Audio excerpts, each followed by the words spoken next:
Pokemon fans have been upset at the rising success of 2024's first big hit, Palworld, a game from a relatively small studio that has taken the world by storm. Even in early access, a new IP, a game only available on PC and Xbox, it's somehow being played by just about as many people as a new Pokemon game would be. And this has created something of a one-way rivalry online. The Pokemon fans versus everybody else. Now, I'm not gonna sit here and say that Palworld is the new Pokemon, that in 2040 somebody will be making a video about how Pokemon was defeated by Palworld. It's difficult to measure this game's long-term relevance. Is it a flash in the pan or the next big thing? I don't know. Regardless of whether Palworld succeeds or fails going forward, the important part, the important detail here is that it's forever changed how people view Pokemon. So first off, a history lesson, real quick. Back in the 90s, you have Pokemania. You know, it's a cultural zeitgeist. The games are a smash hit. The trading cards are a smash hit. The anime is a smash hit. Even people who didn't play the games, who didn't have kids, they knew what Pokemon was. Not that everybody was into it, though, of course. The average age of a Pokemon player was not like somebody in their 20s or their 30s or their 40s. It was probably somebody closer to 7. I mean, this is Pokemon in the 90s. This is the target audience of this franchise, a franchise that was originally made for children. By the early 2000s, Pokemon's popularity started slipping. It turned out Pokemania was a fad, but Pokemon itself was not. People were still buying these games, although a lot of those kids who grew up with Char and Popo, they were starting to grow out of Pokemon, you know? I mean, you know how kids are. Like, when you reach a certain age, media becomes divided between all your classmates as, you know, like, this is for babies, but this is for real men. All the kids would say, hey, that Pokemon stuff that we were all into last year, yeah, that's for little kids now. We're all playing Postal. Now, a lot of this was the Pokemon Company's fault. The company was making virtually no effort to appeal to any demographic that was aging out of their franchise. I mean, there were a few attempts made, okay, I'll give you that. Coliseum and XD were titles that were noticeably darker and more difficult than the main series entries. But these were actually looked down upon by Game Freak and the Pokemon Company. Like they didn't like these. Pokemon continued to retain a lot of popularity though, just because, I mean, look, there's always new kids. New kids are born. Eventually they'll play Pokemon. The first Pokemon games that I really got into was, you know, like Emerald, Diamond and Pearl, which a lot of older fans would dismiss as the gross new games for the babies. And I was like, oh, you're wrong. You're all stupid. You're all dumb adults. When I'm an adult, I'll be different. But as I got older, I too started to look down on the new Pokemon games. I mean, because a lot of people did. Nobody liked Pokemon, it seemed, in my age demographic. But then suddenly, out of nowhere, Pokemon was cool again. I guess it wasn't out of nowhere. When you're about to graduate high school, everybody gets nostalgic over stuff that they enjoyed when they were younger because, well, you're about to graduate. You're going to adult land. When you reach that age, you start to realize that who cares? Who cares what other people think about the stuff you like? You know, labeling something as immature and other things as mature, it's kind of immature. So it wasn't unexpected to see people carrying around Game Boys, playing the older Pokemon games. Pokemon was cool again. And then it's just got bigger and bigger. And then suddenly, Pokemon Go. It's difficult to understate or overstate. It's difficult to overstate the importance of Pokemon Go on the modern state of Pokemon. It was the second time that Pokemania had struck the world, where the franchise was suddenly the center of a cultural zeitgeist, a phenomenon. And everybody, once again, regardless of whether they cared or liked Pokemon, was aware of its popularity again. College campuses swarming with students trying to catch a Monty Mole. Wasn't just the kids, adults, kids who grew up with Pokemon, kids who were now adults were into it too. And those adults agreed it's cool to like Pokemon again. Nostalgia. You remember Charmander? He's back. For a while after this, Pokemon was all the rage again, I would say.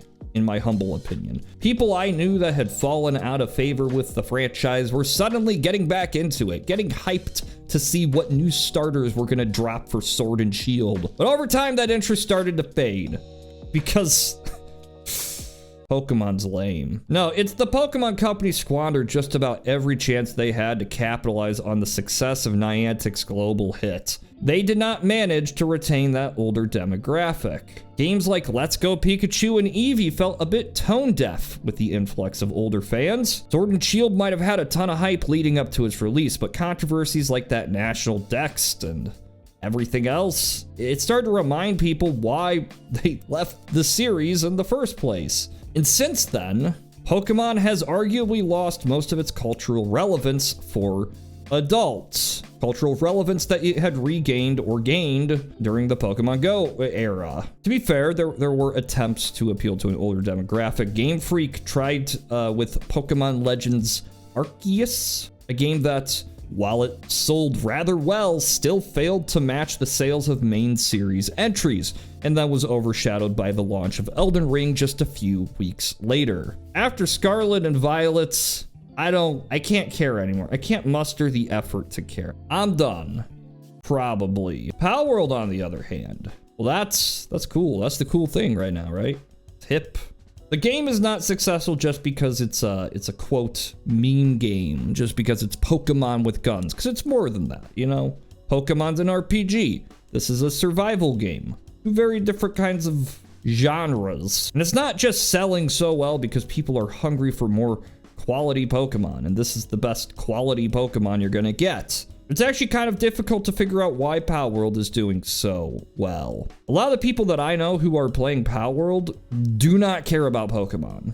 Like not even they're like fans who are angry at Game Freak. They don't know who Game Freak is. They haven't even thought about this franchise in decades. And to them, the distinction between Palworld and Pokemon is quite simple. For them, Palworld is Pokemon for adults. Look, I never like to say that any franchise is just for children. It seems a little bit needlessly, but obviously certain franchises are made for younger audiences. It doesn't mean that adults can't enjoy them. Many adults, myself included, enjoys a Pokemon or two. Hundreds of millions of adults enjoyed Pokemon just a few years ago.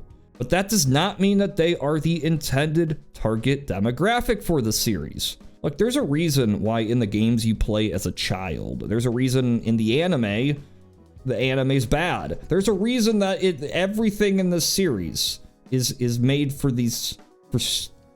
stupid little babies. Why is the game so easy? Why do you have to create arbitrary challenges just to make them remotely difficult? It's so a 7-year-old can beat them without crying to daddy. They don't want little Jimmy crying to dad that Pokemon's an oppressor.